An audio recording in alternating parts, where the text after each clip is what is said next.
The other thing I hear on the campaign trail is, how do we develop a sense of community again? You know, we've got Broadmoor, we've got Briargate, and we've got Old North End, and we've got Stetson Hills. And folks have become very centric to the neighborhoods, which is a good thing, but neighborhoods are very important. However, when it comes time to solve problems, we don't understand that things that go on in Broadmoor affect Briargate. And we don't understand how to talk. We go to our jobs, and then we come back and we go to our neighborhood churches, and we visit with our neighbors up down the street, but we really don't understand what's going on in the neighborhoods. What I want to do is get us focused again on all the really cool things that we have in this city.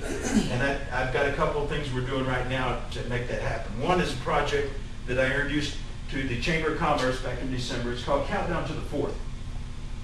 This 4th of July is tremendously important for our city and our region because it's the first day of the Women's Open at Broadmoor. When you look at the top 100 women golfers, you'll see 35 are South Korean, you'll see 20 are Japanese, we'll have Norwegians, we'll have people from all over the world in our city with their entourages and their film crews, and I'm telling you, that night, the 4th of July, our nation's birthday, we're liable to be on South Korean Sports Center. So how do we prepare ourselves for that as a city? You know, Steve Bartlin's going to do some great things at the Broadmoor. But I sat down with the chamber, I said, here's some things I want you to think about. Can we reach out to the bilingual families down at Fort Carson so that when we have South Korean entourages showing up at the airport, they can greet them, they can hand them a little business card and say, if you need to know about restaurants, if you need to know about where to go or what this is all about, give me a call. I speak your language. I want to see Ambassadors of Goodwill downtown. I want to see a fundraiser so maybe we can put fireworks back in Memorial Park.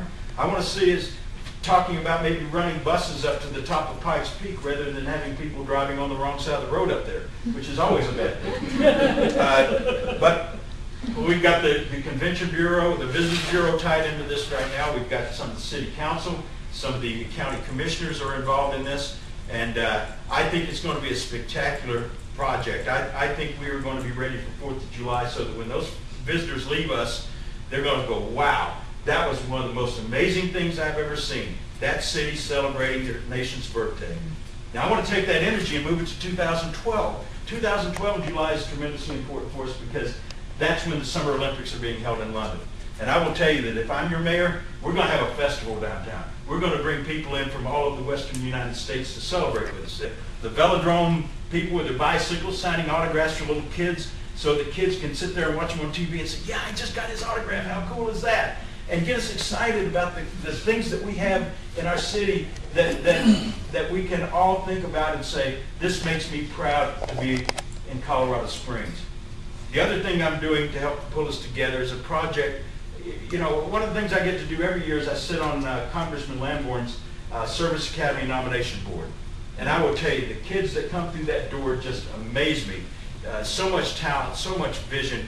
And so what I want to do is I want to create a Sierra High School Vision 2020, and a Liberty Vision 2020, and a Rampart Vision 2020. I want to put civics back in the senior class. I want them to work a project that says, this is what would bring me back to Colorado Springs in 10 years. This would bring me back here after college. This would want to make me raise my family. I want them to do the legwork. I want them to understand how city budget works, figure out how they get their projects in the budget, and then I want them to bring it and present it in front of the mayor and in front of the council.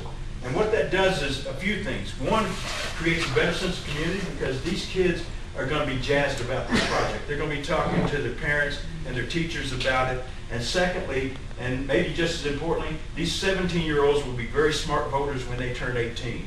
So those are some of the things that I've listened to people out there on all my stops, and I've heard the voices, and through that process of the last 11 months has allowed me to be very candid about the way I solve problems and allow you to get inside my head instead of a bunch of rhetoric.